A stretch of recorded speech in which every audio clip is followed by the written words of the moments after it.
My name is Burke Hedges, author of the best-selling book, The Parable of the Pipeline. I open my book with a story about Pablo and Bruno, who take two very different paths in their quest for financial independence. What you're about to see is the delightful animated story of their adventure. So, sit back, relax, and enjoy the life-changing lessons in the Parable of the Pipeline.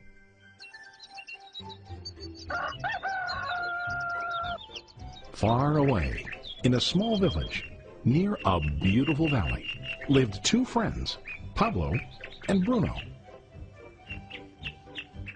They were both young and dreamed of a better life for themselves.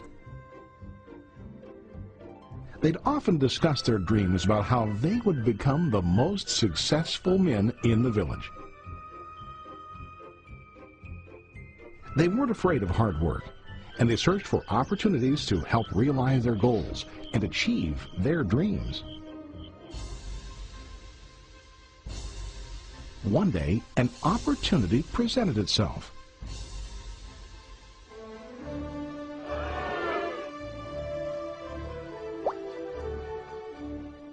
The mayor of the village decided to hire two people to bring water from a spring up on the mountain, across the valley, back down to the village. They were to be paid based on the amount of water delivered to the village. Bruno and Pablo enthusiastically got to work. Every day, from morning till evening, they carried buckets to and from the spring. They worked hard, carrying water to the village. In the evening, they'd return home with their day's wages.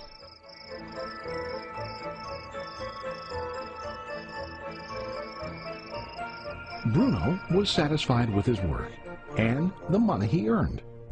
He was sure that with this work he could achieve his dreams. Bruno thought that to increase his wages, he could use bigger buckets to bring more water each trip.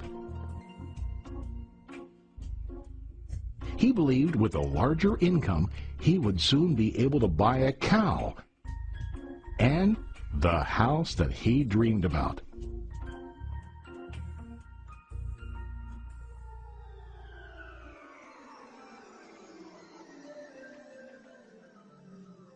Now, Pablo was not satisfied. At the end of the day, his back and hands ached, and he was exhausted.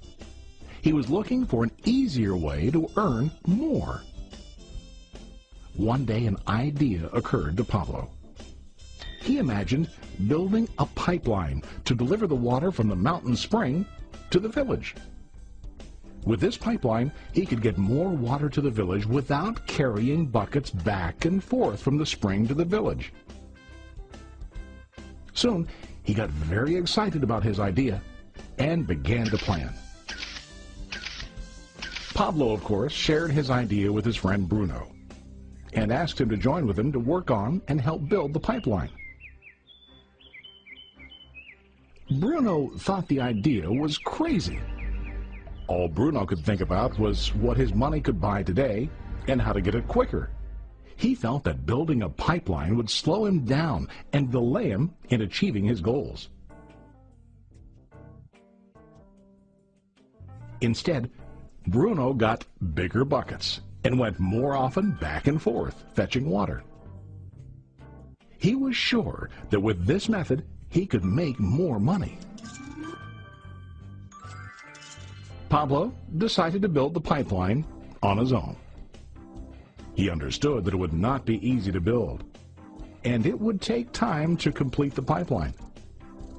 Pablo knew that it could take several years to finish, but he set his mind on his goal. Every day he worked and carried water like before. But on weekends and during his spare time, he worked hard to dig in the rocky soil and build his pipeline. In the first month, there was little to show for his work.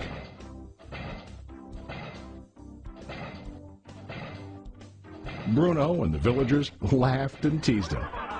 They called him Pablo the Pipeline Man. During this time, Bruno's income doubled. He already bought a cow and a bigger house.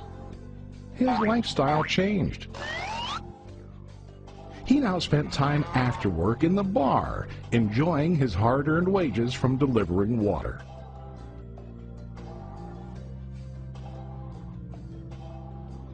What Bruno didn't realize was that his body was starting to stoop from carrying the heavy buckets every day.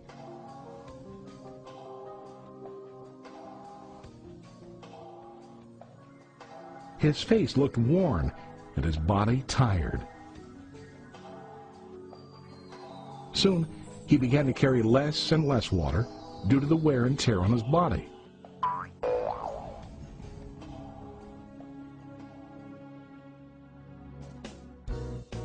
Month after month, Pablo worked. Soon a year passed, and then a second year. Finally, Pablo finished his pipeline. He now used his pipeline to deliver water to the village instead of carrying buckets. Pablo was now earning more money than ever before. The water continued flowing to the village, while Pablo wasn't working. While he slept and ate, the water flowed. Pablo was happy and proud of his insight, persistence, and hard work. Now his income flowed as long as the water flowed through his pipeline.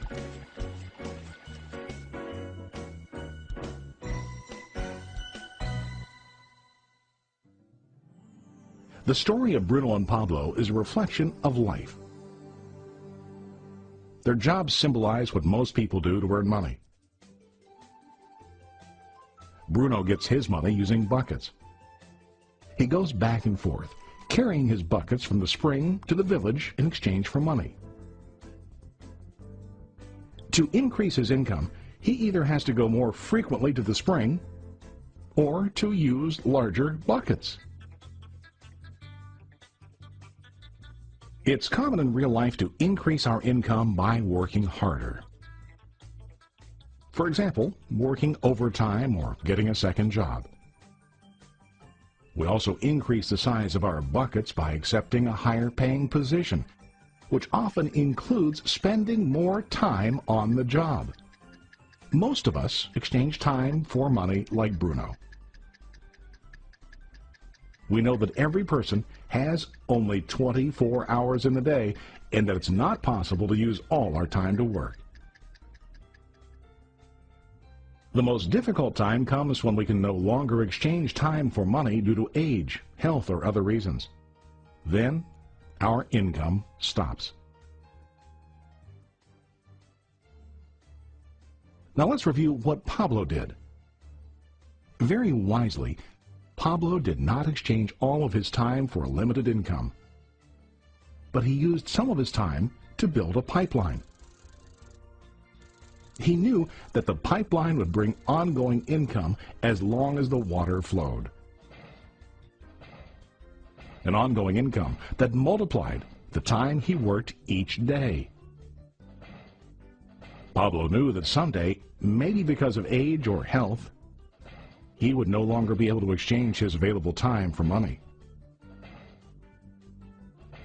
Pablo knew that if he could make his idea of a pipeline work, then he only has to do the hard work of building the pipeline. After the pipeline was completed, Pablo was able to monitor and maintain the flow of water to ensure that his income will continue. Pablo has shown us that to earn an income, we don't always have to directly exchange time for money. There really are better ways. How about you? Are you still like Bruno, who directly exchanges time for money? Or do you want to be like Pablo, building and maintaining a pipeline for ongoing income? If you are interested in the idea of building your own pipeline, contact the person who lent you this presentation. You can start building your pipeline today.